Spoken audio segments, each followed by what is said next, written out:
You know, when we start sustainability in our organizations and when we learn about sustainability, the first thing that is taught to us is that, something which, cannot be measured, you cannot manage that. So the first important thing to start off the journey is to actually start measuring it properly. So, for that, we've developed a simple law of sustainability, something similar to the law of conservation of mass. So sustainability is equivalent to measure, manage, mitigate, and communicate. So all these things, come when you start measuring things, then you identify gaps, try and manage it, then you try and mitigate the problems. And at every point in time, it's very important that you communicate it in the right manner to all your stakeholders. So, this is a very basic thing which we've been, taught about. Now, I was listening to all the speakers yesterday and today as well, so everybody's been talking about that sustainability is very important. All the organizations need to understand it's no more a special thing, but it should become business as usual. And the buy-in of the senior management is also very important.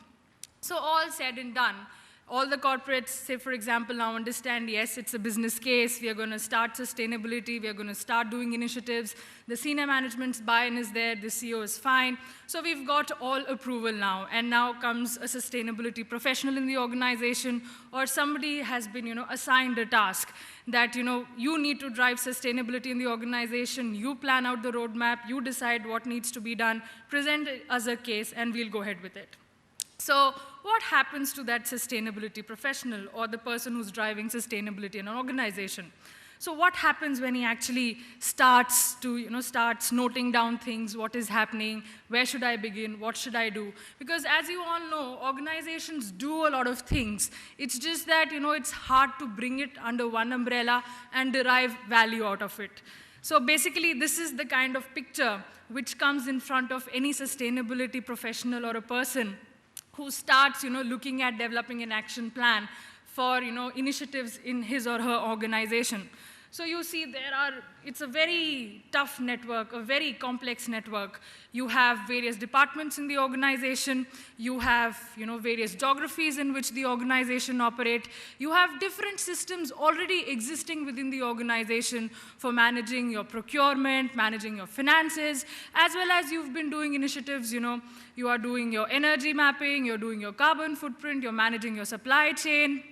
And, so because sustainability is something which cannot be restricted to just one department. It has to cut through all the departments, across all your products and services, across everyone in the organization. So it's not something that, I will deal only with the finance department, or I'll just deal with the HR department and my sustainability initiative is done, I'm a sustainable organization. So when a person actually gets down to actually, initiate something, this is what he actually faces. It's really complex. It's not that easy. When we say fine, we understand it's a business case, so let's start doing something. So to actually develop something and have a proper plan and a proper roadmap to go about sustainable development, it takes in a lot of effort, a lot of analysis of what we are already doing, the kind of market we operate in, where is it that our business wants to go, how can we align sustainable development to all that. So this is basically what happens to the professional who's driving sustainability. It's really scary. You have so much information, and you need to derive value out of it. So that's when an ERP system comes into picture. An ERP system for sustainability makes the life easier. Because generally, the work we've been doing with various corporates, we got to know that a lot of time goes into number crunching, capturing the data, getting the data. That's when a lot of effort goes in. But actually, the effort should go in, analyzing the data and generating value out of it, interpreting it, and doing initiatives accordingly. So as of now, there's a problem somewhere. You invest your time in number crunching rather than, analyzing the information and developing your initiatives, which will be like a win-win for the people, planet, as well as for your bottom line. So if you have an ERP system which can actually help you with proper collection of data, it helps you a lot. It basically helps in a lot of cost saving because it reduces time and effort, because a huge task force is required to capture so much information from different geographies, different services. It actually also reduces the risks in data collection. it brings about more confidence in the data. Because when we start off with something, we start collecting data in the Excels and things like that, but after a certain point in time, the Excel handling becomes complex. There's so much information, it gets more prone to error. So if you have an ERP system in place, it'll actually help you keep all the data in place. You will have a proper audit trail. Everything will be transparent. You will be knowing that somebody is monitoring you. You can, do benchmarking. You can do target setting, as well as this system also will help you report across various frameworks. Because, we've been talking about integrated reporting and things like that, trying to stop companies to do multiple reportings and having just one framework which suffices all needs, be it compliance and things like that. So when you have an ERP system as a tool, it basically helps you solve all these problems. And that is when you can utilize your effort and your time in actually, trying to analyze, trying to generate value of the data that you've gathered, and, streamline or mainstream sustainability. So that's when, an ERP system comes really handy, comes really useful to drive sustainability in an organization. So, just to give you a little background, I'll tell you, just would like to share the market scenario, as in how, the sustainability ERPs have been developed. Over the last 3 years, more than $200 million have been invested by VCs across the globe on actually ERP systems for sustainability. There are a lot of ERP systems available in the market which actually help you measure your socio-enviro impacts, and it can be of any entity. You can, measure the socio-enviro impact of a city, of a country, of an organization, of a product, any entity that you wish to map. So, as I was mentioning, there are multiple ERPs, but, after doing a research, after understanding the various kinds of ERPs that exist in the market, I can confidently say that there are about only a handful of them which actually are comprehensive and will add value to the organization. So some of them, as I've shown here, some of them are like Sophie, Hara, SAP Carbon Impact, and the SEM tool, which we've developed with Mindtree. So, how the market evolved and how, so many ERP systems, so many IT tools were developed. So, green and sustainability is a buzzword. There's a lot of money flowing in, so people feel that, okay, there's a huge opportunity, let's make money out of it, let's do something. So, a lot of IT companies initially started that, okay, it's an ERP system, it's an IT system, it's, very easy for us. We will just develop something, we will package it with other services of ours and give it to corporates, and yes, we will have an IT tool. But there was a problem in that, because the tools that were developed, by IT companies, they lacked the kind of, detail required. They lacked the information which is required to make or to run a sustainability division in an organization.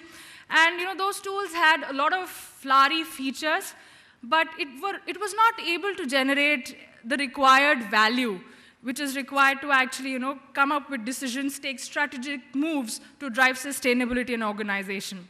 So this was one breed of companies who tried to come into this sector. The other breed was, consulting companies. So global consulting companies, realized the importance that, something needs to be done because there's so much of information and, it's hard to capture it and bring it together and do analysis. So let's develop something, which can be put on an IT platform and we can do something. But it is tough, because if that's not your core domain, you won't be able to develop an IT product. So you need an IT expert in place who can actually help you put the systems in place, and you can, give the domain knowledge.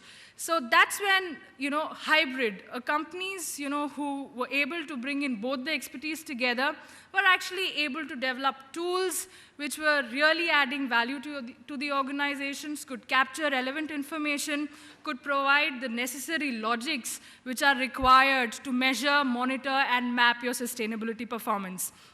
And as, it's more than, it's not software as a service, it's basically sustainability as a service. And that's what an ERP system, which is meant for sustainability, offers an organization. It's just not an IT tool. It's more sustainability as a service, and it acts as an enabler to help you drive your sustainability initiatives in a better manner.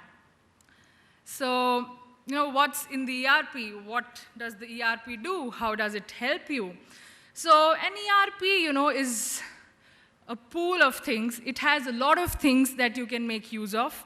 So based on the maturity, based on where you are in terms of sustainability journey, you can choose different modules which are generally available in the ERP systems which are developed for sustainability.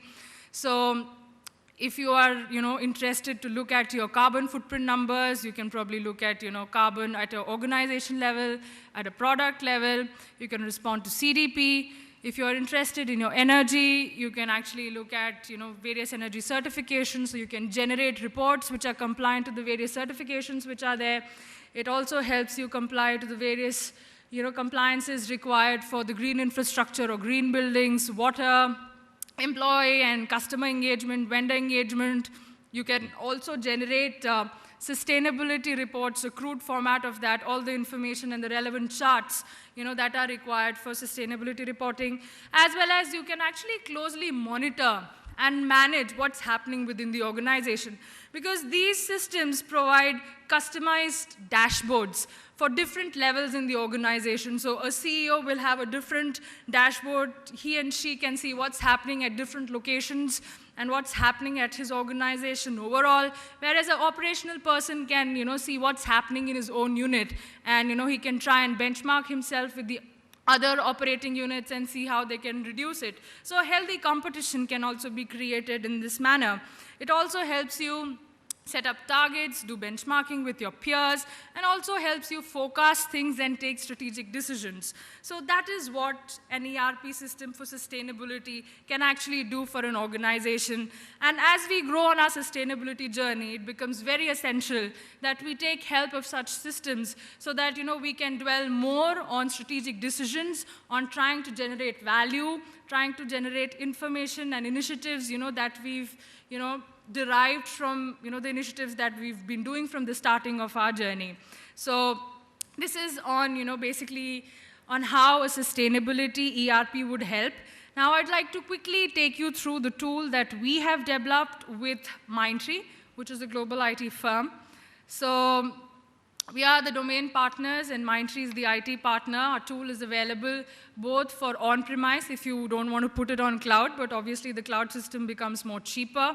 It's customizable, and one of our customers, one of the users of this tool in Sri Lanka also gave us a good comment that our system was user-friendly like Facebook. So we were very happy to hear that. And there are a lot of modules available in the system which can help you do your carbon footprint, sustainability reporting, and a number of other things. This is a brief profile of NextGen. As Sir mentioned, we just started. We are a young company. And currently, we operate in 14 sectors. We've expanded geographically as well. We started from India, then we came into Sri Lanka. We've expanded to UAE as well as in the UK. And we work with a lot of collaboration-based initiatives we do. We work with GRI. We also work with CDP and various other organizations in the country. So as you can see here, these are some of our clients. We work across different sectors from FMCG to manufacturing to banking to airways and a number of things. We also work on the policy side with Reserve Bank of India, Ministry of New and Renewable Energy and things like that. And basically what we do is we help organizations build in their strategies, develop their strategies, help them develop the required infrastructure, and help them to implement the roadmap that we've developed. And we also help them to report it to their stakeholders in the right manner. And this tool basically acts as an enabler to help you generate more value out of the initiatives that you're doing. And just about Mindtree. So Mindtree is a $330 million company headquartered in Bangalore, and they are our partners for the tool. These are their services, ranging of different IT services. These are some of their customers cutting across different sectors like Pepsi, Sony, Hindustan Unilever, amongst others. I'll quickly take you through the snapshot of the ERP system that we've developed. This is basically the architecture of the tool. As you can see here, it's highly flexible. It can be customized to the need of an organization. So when we put this system in place, it's like nothing alien. Your entire organization is there. You can use the similar terminology which you've been using, in data capturing through Excels and things like that. And it can be customized, as per your norms, as per your requirements. And we have different kinds of users, somebody who enters data, somebody who approves data, report users who will just view the report. There's a possibility of integration with different IT systems that you use. You must be using an ERP system. You must be using a financial management system. So all that can seamlessly be integrated so that you don't have to do double work. Everything comes to the system at one place. So, this is how we enter. These are some screenshots of how information can be entered. Electricity data if you want to enter travel data, you put the source and destination, the distance itself gets calculated. You can attach bills if you want to maintain an audit trail. It's very important because when you go in for certifications, it's important that you have an audit trail. So this system actually helps you maintain that audit trail.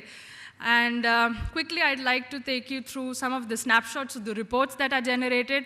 So this, you can see, is one of the indicators of GRI, labor practices and decent work. So this is one of the screenshots. You can basically see the different aspects of the indicator, like employment, labor relations. And you can actually contrast and compare your performance quarter on quarter, year on year, month on month. So it gives you a trend and a good analysis of where you're moving, where it is lagging, and what you need to do. Similarly, you can also, benchmark yourselves with your peers and try and see, you can define the intensity factors that you would want to measure your performance on. So it can be per employee, per revenue, per footfall. If it's a hotel, it can be per room night. So all that is also available. And you can actually convert it into layman terms, if you want to say that, okay, I don't understand what is carbon dioxide, so I can actually convert it into number of trees saved or number of vehicles off the road and things like that. Similarly, as I was mentioning, targeting and benchmarking can be done. So you set a target at the end of the year, at the beginning of the year, and at the end of the year, you can see that how you have performed. And you can see there are traffic light signals, you can see whether you've done good, bad, or you've done good or you've done bad. And you can also generate reports at a click of a button. So this is basically, how an ERP system works and how it actually helps a lot, while designing and doing your sustainability initiatives. So this is something which I'd like to end with. Sustainability is nothing but, from inability to ability, and that's what, the meaning of sustainability is finally. Thank you so much. Thank you, Ms. Bajpal, for wonderful presentation. And we definitely agree with you, even as an accountant, that time be spent on analysis and in decision-making rather on generating the data. And you rightly described the formula for law of sustainability. Now, the next speaker is Mr. Abd Ilahi Kareem. He is the president of Institute of Management Accountant, Dubai Chapter, UAE. He is graduate of the Faculty of Commerce, Cairo University. He earned CMA and CFM certificates in the year 2003. He is working with Kerner Corporation as Regional Manager for Middle East and Africa. Mr. Kareem. Good afternoon, ladies and gentlemen. Professor Wadwala, I want to thank you for selecting such topic and bringing such brilliant speakers and inviting me for this session to be on behalf of the IMA speaking about the sustainability. And I'm going to focus today on the how we are going to address this topic for the accountants and financial professionals in business. So going to give a quick brief on the IMA. It's an organization that started in USA 93 years back. And at that time, it was named as the National Association of Coast Accountants and went through different renamings till it came to the IMA, Institute of Management Accountants. They introduced the certification of the CMA, Certified Management Accountants, 30 years back. And today it's called the Association of Accountants and Financial Professionals in Business, but still they keep the IMA, their logo as is. So as I mentioned, I'm going to talk about the role of the financial professionals in business towards sustainability. And to start with this, I need to talk about the evolution of this role, of the accountants and financial professionals in business. When this role started, the need was for people to receive cash or money, pay cash or money, maintain inventory. It was the basic needs passed at that day. And then after some time, when the rules for the bookkeeping started, then we needed some people to keep the documentation of all of these transactions to know the income, the balance sheet, and the status of the organization from a financial point of view. But with some time, then this was not enough. The information by itself written as a data wasn't enough. And it came to the financial analysis, where people need to analyze the data and the information and give more details about the whether the cash is enough or not, in terms of liquidity, whether the liabilities are good or high or low, and so on. And then now, that's not only the role of the financial accountants. It's now going into the decision support. So now, all the people who are handling the role of accountants and financial professionals in organizations, your role is not to record journal entries, debit and credit, and issue financial statements. It's not just, you have a lot of the ERPs that can automate a lot of these things right now. And the role now is to support the management by taking the right decisions. So how does this fit into what we're talking about? That's mainly your role towards sustainability is not just to have the bookkeeping of it. It's not just to record the debit and credit of expenses or maybe help in a project.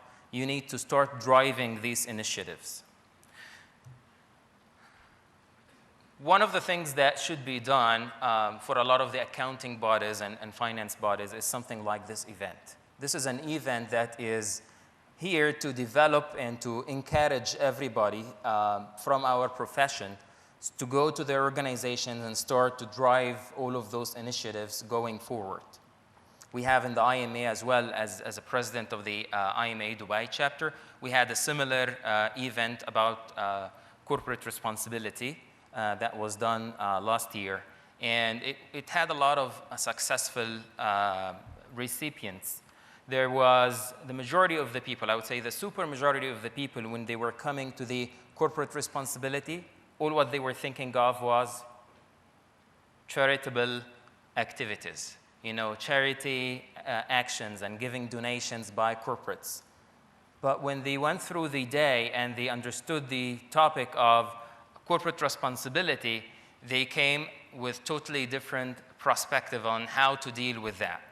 That's part of our roles as organizations and you as financial professionals to start spreading the awareness about this topic.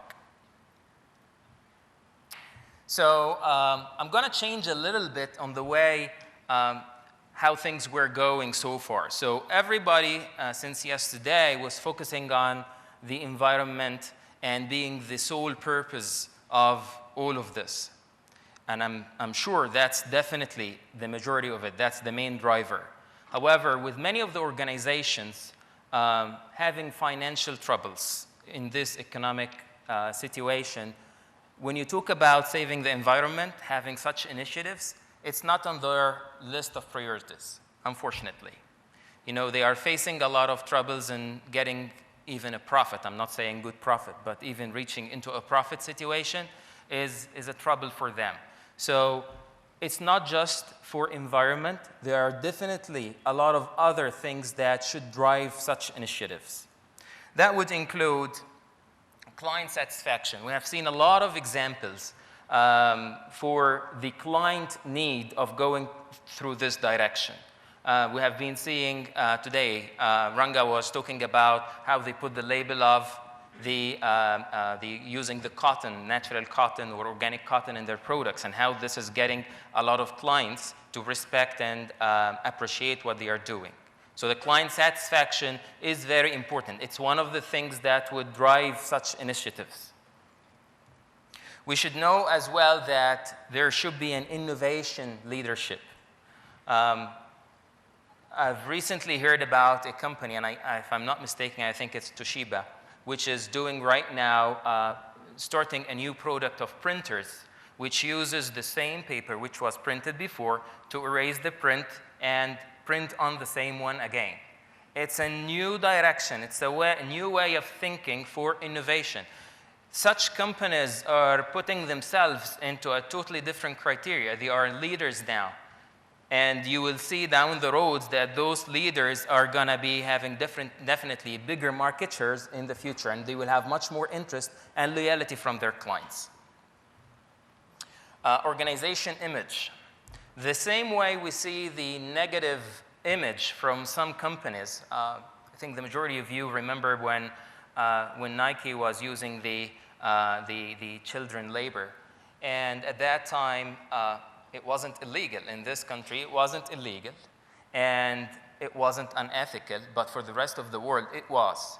And it became a scandal for Nike, right? Everyone was talking about that. The same thing would be on the positive side. So here, if any company is doing any innovation into this area, they are definitely spread very quickly, and everybody would know about it. That is one of the things that would develop an organizational image. Operational efficiency, that's a very important topic. Due to my role, I travel a lot, and nowadays I see more and more hotels are going and putting these nice labels and papers asking to save the environment by not replacing the towels every day.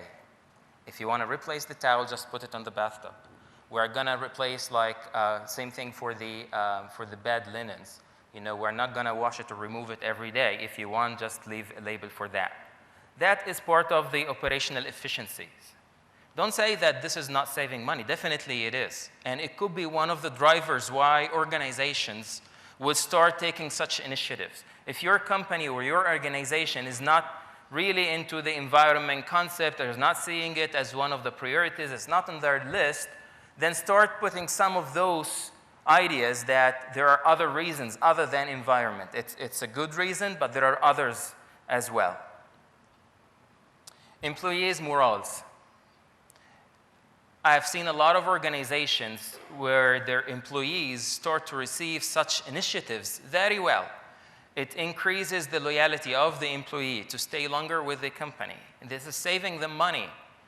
Imagine that in a study made, they see that the cost of replacing an associate or an employee costs approximately 40 to 50% of their annual salary. 40 to 50% is just the cost of the replacement. This means the cost of recruiting, the time people would interview, and the training to get the people into a production situation. So if you can improve the loyalty by just employing some of those initiatives, definitely that's a good addition. Legal compliance. A lot of what we are talking about right now is just on the voluntary stage. Our organizations are taking such initiatives without being asked in a legal way to comply to it. However, in the near future, I would see that there will be some regulations imposed that would force companies to start adopt some of those initiatives. And I think it's much better to start these now rather than waiting until it's legal compliant. Those are very few companies, and I think if we went through all of the big names, you will find the sustainability is a major goal for them, and it's a big and important aspect that they are looking into. So each of those has their own initiatives. They have contributed a lot by new ideas. They have been leaders in their areas and industries. So what can we do as rooms for immediate actions? What can we do right now instead of waiting for organizations to embrace this concept and say we are totally for it and put it as one of our objectives? There are some things that we need to start with. Look into your production inputs. What inputs you can use that is more supporting into the environment concepts, that is more sustainable products.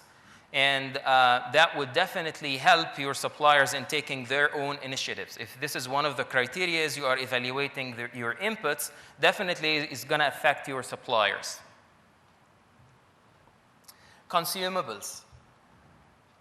That's one of the items that is still surprising me when I see a lot of the organizations and companies still using the normal bulbs. And it's very easy and very efficient to go and replace it with a fluorescent bulb or one that would consume much less energy. Isn't this a financial decision? Shouldn't this come from the finance department? Shouldn't this come from accountants and financial professionals like you? It's a very simple idea, and it costs less money, and the return is guaranteed and very quick. Water regulators, the small piece of metal that you put in the water tab, and it's easy. It makes the water come into spray. It reduces the consumption of water. That's, again, a very easy, simple step to do. Plastic bags. I remember when I was, that's a few years back when I was in USA, and I went into one of the big shops, big brand, and I bought some items from there, and I was expecting a very nice bag to put the item and the stuff on. And I found kind of ugly paper bag, brownish one, no colors. And I was like, initially when I was taking it, I was saying, you know, that's a big brand, how they are not doing like a fancy bag. And I found a nice statement on the bottom that we are helping the environment and we are using a recyclable paper for our bags. It's a very nice thing. You know, it's very easy and simple thing. In Dubai now, in UAE, there is a regulation that plastic